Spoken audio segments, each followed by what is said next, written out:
You told yourself never again. Last night you said it out loud. And this morning, you did it again anyway. Same argument, same excuse, same broken promise to yourself. But the real answer is far stranger than you have no willpower. Your brain is not broken. It is doing exactly what it was built to do. Here's the uncomfortable truth. Your brain does not care if a mistake hurts you. It only cares if a mistake felt familiar. Familiar feels safe. Safe feels good. And your brain will choose good over smart every single time. Neuroscientist Anne Gray-Beal spent decades studying a tiny structure deep inside your brain called the basal ganglia. It is the part responsible for habits. She found something strange. Once a behavior becomes automatic, your brain stops paying attention to the outcome. It stops asking, "Did this work out for me?" It just runs the pattern, like a groove worn into a record.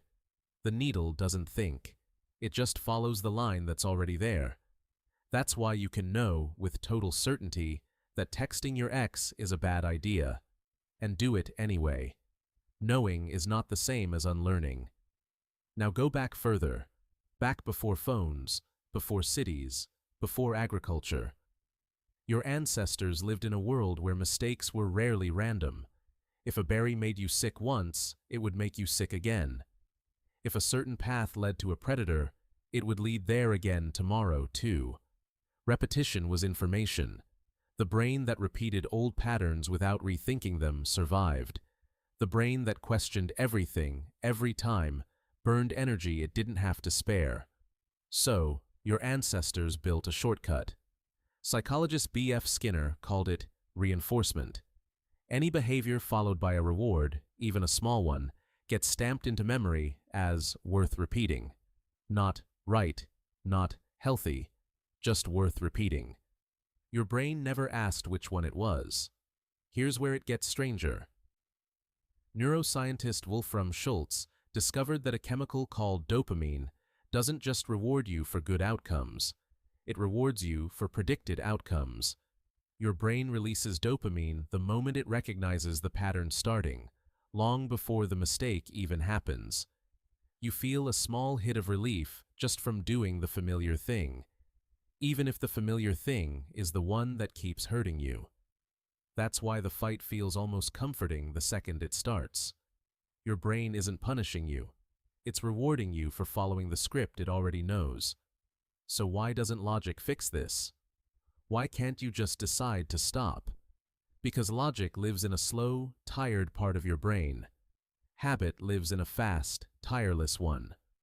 When you're stressed, exhausted, or overwhelmed, the slow-thinking brain goes quiet first, and the ancient autopilot takes the wheel. This is why you make your worst decisions exactly when you're most drained. Not because you're weak, because your ancestors needed a brain that could act without thinking when the tiger was already running. You don't have tigers anymore. But your brain hasn't been told that. Here's the twist that changes everything. Repeating a mistake isn't proof you're incapable of change. It's proof the old pattern is still getting some kind of reward, even a tiny, hidden one. Attention, relief, familiarity. Find that reward, and you find the real reason you keep going back. Breaking the loop was never about willpower. It was never about trying harder. It was about making the old pattern boring and the new one rewarding, one repetition at a time. Your ancestors' brain built the groove. Only a new groove, worn in slowly, can replace it. So tonight, when you feel that familiar pull toward the same old mistake, remember this: you're not weak, you're ancient. And ancient can be rewritten. You told yourself never again. This time, you might actually mean it.